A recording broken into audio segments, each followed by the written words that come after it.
Welcome back. You're listening to Cybersecurity Viewpoints with Rob Carey, sponsored by Vencor on federalnewsradio.com and 1500 AM.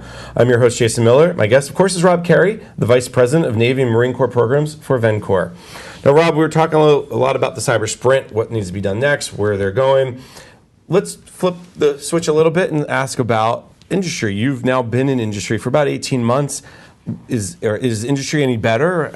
Are they struggling with the same challenges as the government? And when we talk about protecting data and systems, especially federal data and systems, are they in a better shape?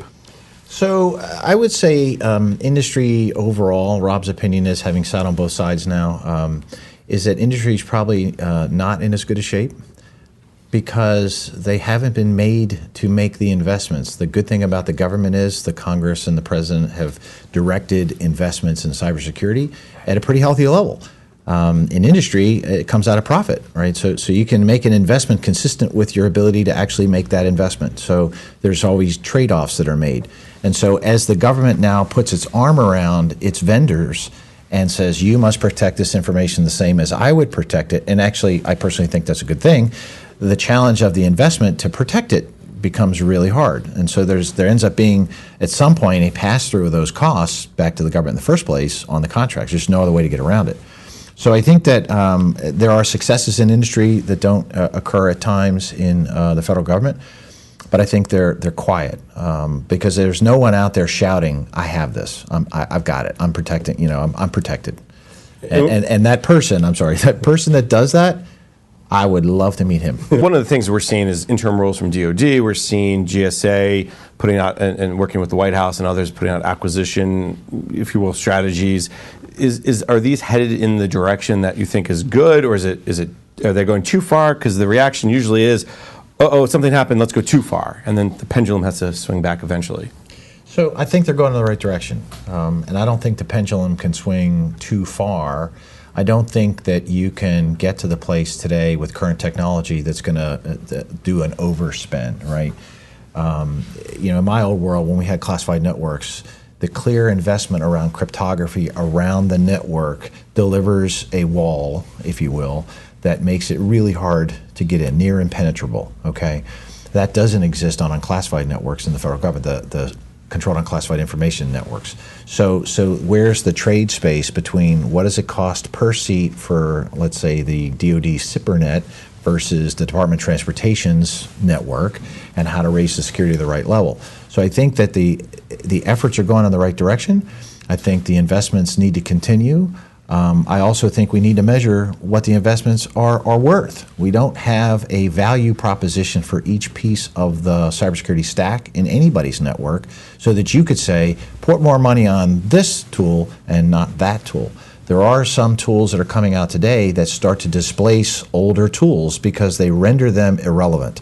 That's a good thing, but now it still remains to be seen the actual performance, the actual effect that they render.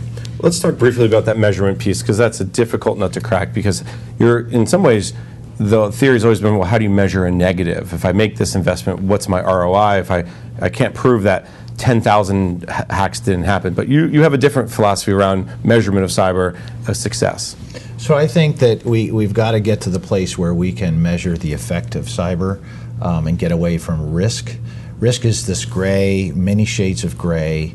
And so if you follow the NIST 853 or any of the NIST special publications, you find that it's a very deep and complex tool to help you protect your network and or system.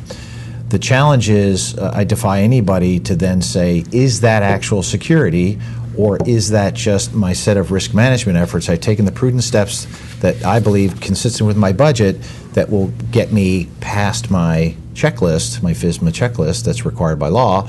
And so you find the government agencies driven to compliance, and compliance doesn't necessarily equal security.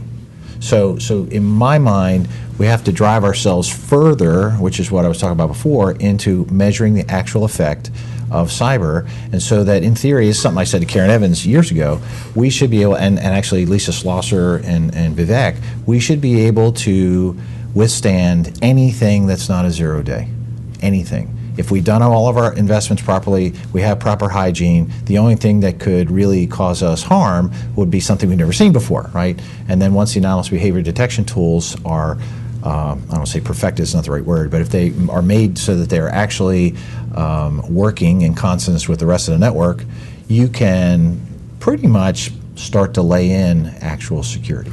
And I think what you're getting to that is also the need for better information sharing, the two-way information sharing, not one way, and then also cyber legislation fits in there. We could still do a whole show on cyber legislation, but just briefly, give me your take on this idea of better information sharing and where does it need to go?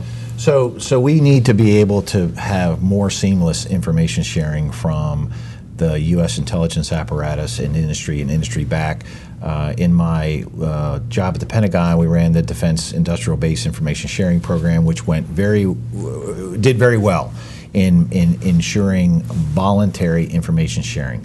So we have to figure out a way to deal with the liability issues, deal with some of the really thorny issues that do tie into legislation, regretfully. So they haven't moved very far, and ensuring that when attacks occur, because what hits each sector of the industrial base and what hits government is different. So to now gather that up, incorporate it at the NCIC or US CERT, and then spread it back out is really something that has to be near real time.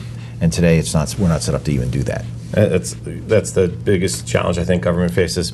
That is all the time we have for today. I'd like to thank my guest, Rob Carey, the Vice President of Navy and Marine Corps Programs at Vencor. You've been listening to Cybersecurity Viewpoints with Rob Carey, sponsored by Vencor on federalnewsradio.com and 1500 AM. I'm your host, Jason Miller. For more information on this show, visit federalnewsradio.com, search Vencor.